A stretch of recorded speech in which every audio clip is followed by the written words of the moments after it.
Well, good morning, welcome back. Now, today is Friday the 28th of February, I think I've got it right today, 2020.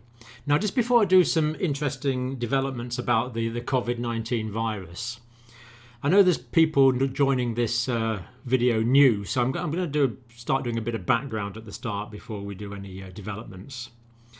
Now, the first thing I want to say this morning is that someone who's got influenza, on average, each infected person with influenza is probably going to infect about 1.4 or 1.5 other people.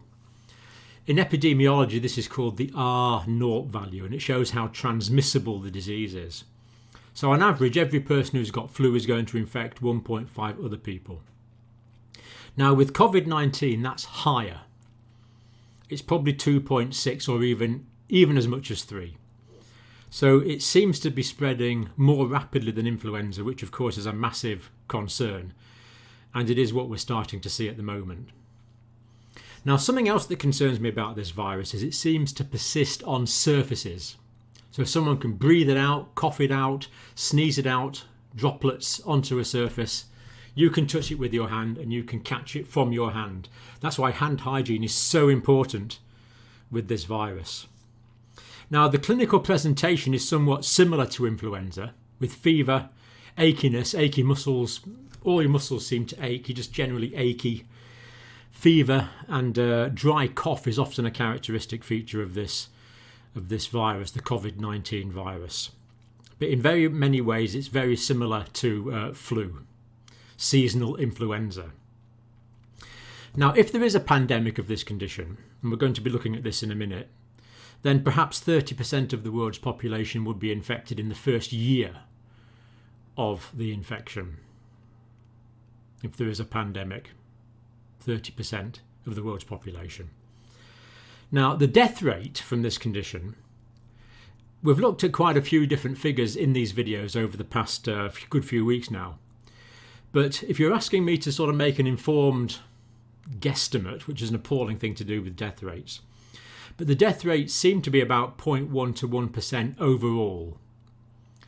It's more likely that you're going to die if you're older and if you have other comorbidities, other diseases. But the death rate massively depends on the quality of medical care you receive. With good medical care, the death rate is going to be much lower. Without medical care, we can expect the death rate to be much higher. So it's death rate 0.5 to 1%. I'm not going to accept bets or quotes on that, but I am definitely saying it depends on the quality of the healthcare that you get. Now, another characteristic of this virus is infection occurs early. People become infectious early after they've been infected. So it may be as little as 12 hours to 24 hours. So if someone catches the virus, and 12 to 24 hours after that, they can be coughing the virus out, shedding the virus, potentially infecting other people. Now, this is different from SARS. It's different from MERS. This early infection, way before the infected person has symptoms. It's pre-symptomatic spread seems to be happening. And they probably remain infectious for up to 14 days, on some rare occasions more, but 10 to 14 days is probably about the average time that people remain infectious. And around about the median incubation period from when someone first gets the infection to when they first get clinical features is probably about 7 days. Now, can be 2 days, can be 14 days. There are odd cases of it being more than 20 days. But these seem to be unusual. So we expect the incubation period, the median, to be around about 7 days. Now, I get asked lots about reinfection. Now, it seems that the genetics of this virus is probably relatively stable, at least compared to an influenza. So that means if the genetics are stable, the protein characteristics of the outside of the virus will be relatively stable as well.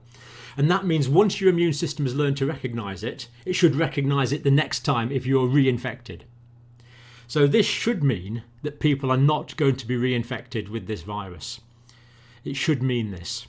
Now, there are cases of people claiming to be reinfected, and a big fuss is made about those, that someone had the virus, they got rid of it, then they got it again, raising the possibility of reinfection. But from what we know about the genetics of the virus, It's looking like reinfection is not going to be a big problem at the moment. Of course, no one's got a crystal ball. We don't know. This is a new virus. It's a novel coronavirus. We're learning about it as we go along.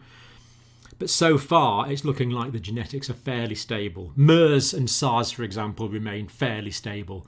We weren't getting big mutations, because if you get big mutations, changes the protein of the virus, then you could become reinfected because the immune system no longer recognises the virus that you were infected with. This is what happens. You get infected with the virus, that's the antigen. Then your body makes the antibody to it, the immune protein. The antibody kills the virus, and that's it, you get better. That's what hopefully you get better. That's what normally happens, and then the antibody persists, and the white cells that know how to make the antibody persist in the blood. So people should not get reinfected with this virus. That's the current best thinking, because it seems relatively stable. So I get emails all the time I've heard about a case of reinfection. As far as we know now, we think people are going to be immune when they've had it. But of course, new evidence is coming in all the time. So that's a bit of a background about this virus. Now, if we move on to today's developments. It's now in COVID-19 news, Friday the 28th. 50 countries. It's spread to 50 countries now. Now, what are the World Health Organization saying about this? More new cases in the rest of the world than in China. So there's now more new cases in the rest of the world than are occurring in China. Largely because China is implementing excellent shutdown facilities and people are being quarantined. And the Chinese population is very disciplined and able to comply with that. The World Health Organization say this is a decisive moment. And the virus can still be, I've got maintained there, that should be contained, sorry. The virus can still be contained. This is what the WHO is saying. It can be contained. And the WHO is saying it's not yet a pandemic. But the WHO is saying the virus has pandemic potential. And as we've said, globally there was 548 new cases yesterday. More new cases in the rest of the world than in China. So the World Health Organization is calling on countries to be prepared. With the right measures, the World Health Organization tells us the virus can be contained. Now, I agree with the World Health Organization on this, with the right measures. But we know that very often the right measures are not being taken. And to be fair, I think the right measures would be really quite draconian at this stage, and they are not being taken everywhere. That is for sure. You've got to bear in mind the English are guilty of understatement. WHO risk assessment for region and world is high, and for China it's very high. So that's the World Health Organization assessment of that. Now, moving on to individual countries. South Korea. 427 new cases diagnosed on Friday. That is a lot. 2,337 confirmed cases in South Korea. And these are accurate figures, I 100% believe. 13 deaths in South Korea. There's widespread community transmission. So this is being spread from one person to another, probably very often via these asymptomatic or pre-symptomatic carriers. It's only 29 days since the first case in South Korea on the 20th of January. So this gives us an idea of what we can expect in a country that's not previously had the virus, with reasonably good containment measures as South Korea has, with an advanced healthcare system as South Korea has, in 29 days. So just kind of relate these two figures in your mind. That's kind of what we're looking at. Countries without such good containment, without such good healthcare as South Korea, may not fare as well. The South Korean government have made money available. Money is being spent where it's needed. 50 countries are restricting entry to people from South Korea, some with an outright ban. Now, I saw on the news this morning, in South Korea they have these drive-through tests. So what we don't want is people going into hospitals, sitting in busy A&E waiting rooms, spreading the virus. We don't want people going to busy GP surgeries, coughing on all the other people that are waiting to see the doctor. So exactly what we don't want. We don't want institutional spread. We don't want it in hospitals. So the South Koreans are having a drive-through. So the person sits in the car, someone does the breathing rate, the heart rate, all that kind of stuff. And then if they want to, they get tested and the results are back in 2 days. And in the meantime, they're told to self-quarantine, self-isolate at home while they're waiting for the results. So I think you have to say that the testing in South Korea is at the most advanced stage of any country in the world. I'm very impressed. But yet still we have these two numbers, which is a massive concern. Now, Japan, total cases, that's the total. All schools are closed from next week, so Japan are going to close all schools. Now, Iran, a country that I am massively concerned about. We looked yesterday at why there was huge delay with grieving and with ceremonies going on Iran and anniversaries of the Iranian Islamic Republic going on, massive public meetings and elections, kind of a triple whammy there in Iran that got this thing going. Now officially there's 270 confirmed cases, 28 deaths. Let's say it's probably more than that. I have heard there was 8 deaths due to coronavirus on a night shift in this hospital. And another thing that's been really concerning me about Iran is the high death rate. I've been getting reports of death rates which are probably 5% or more, appallingly high death rate. Now, part of this is people can have difficulty accessing healthcare infrastructure. But I've also been told that very often in Iran for these sort of things they're using corticosteroids. Now corticosteroids should only be used by doctors who really know what they're doing. And it sounds like in Iran there may be an overuse of corticosteroids, but I put a question mark there because that's just from one report.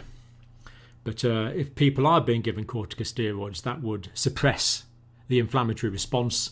It would suppress the immune system and could be one of the explanations in combination with reduced availability of medical care why the case fatality rate in Iran is disturbingly high.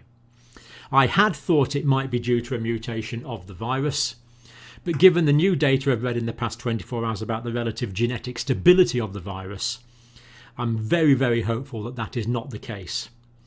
I think what this does show, the high death rate in Iran shows how important our response to the virus is, how important medical facilities are, and how important it is not to give the wrong drugs. Schools and universities are closed in large parts of Iran as far as I know at the moment. Most events are cancelled.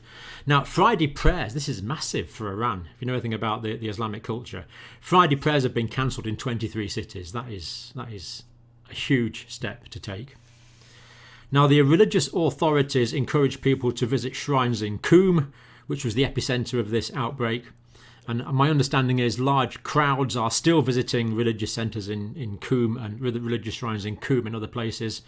And I believe they're being told this is because these religious shrines have healing powers. So people are congregating there, I understand, in very large crowded numbers. More reports about infections in prison located in 2 places there in Iran.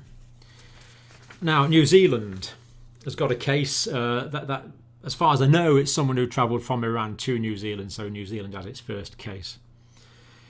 Italy, the European epicentre of the outbreak. Number of confirmed cases rise, 5 deaths on Thursday.